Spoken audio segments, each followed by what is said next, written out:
Mampukah kita mencintai tanpa pamrih? Dilihat dari usianya beliau sudah tidak muda lagi, usia yang sudah senja bahkan sudah mendekati malam.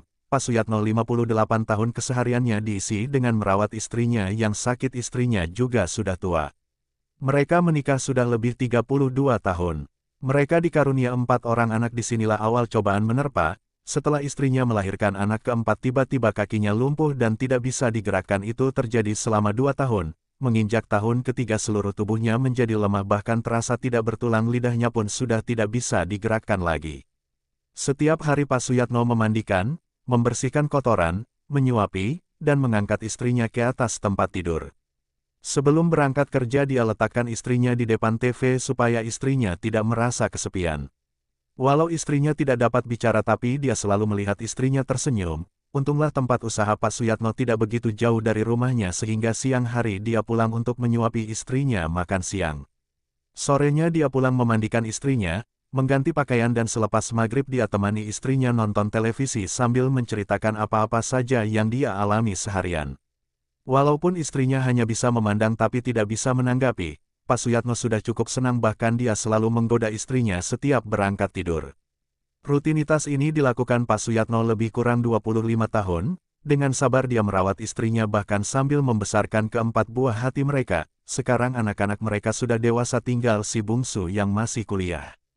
Pada suatu hari keempat anak Suyatno berkumpul di rumah orang tua mereka sambil menjenguk ibunya. Karena setelah anak mereka menikah sudah tinggal dengan keluarga masing-masing dan Pak Suyatno memutuskan ibu mereka dia yang merawat, yang dia inginkan hanya satu, semua anaknya berhasil. Dengan kalimat yang cukup hati-hati anak yang sulung berkata, "Pak, kami ingin sekali merawat ibu. Semenjak kami kecil melihat Bapak merawat ibu tidak ada sedikit pun keluhan keluar dari bibir Bapak, bahkan Bapak tidak izinkan kami menjaga ibu." Dengan air mata berlinang anak itu melanjutkan kata-katanya, "Sudah yang keempat kalinya kami mengizinkan Bapak menikah lagi.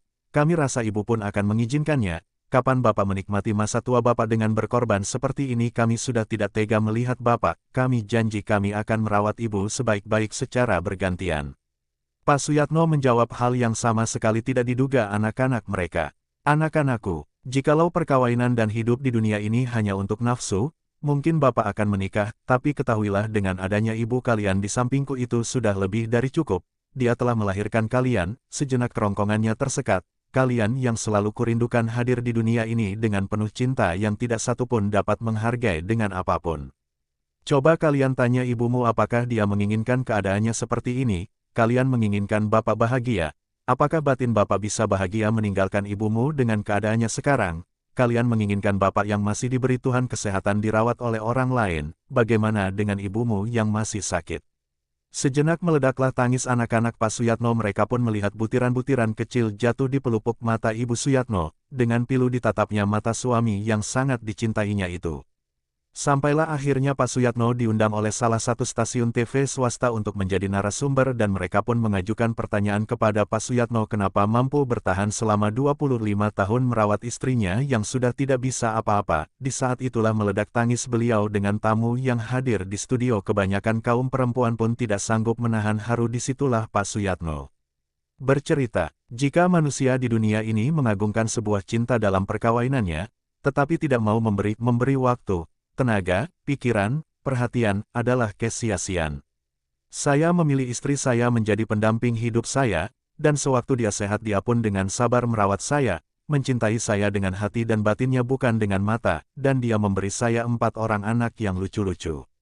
Sekarang dia sakit karena berkorban untuk cinta kita bersama dan itu merupakan ujian bagi saya. Apakah saya dapat memegang komitmen untuk mencintainya apa adanya?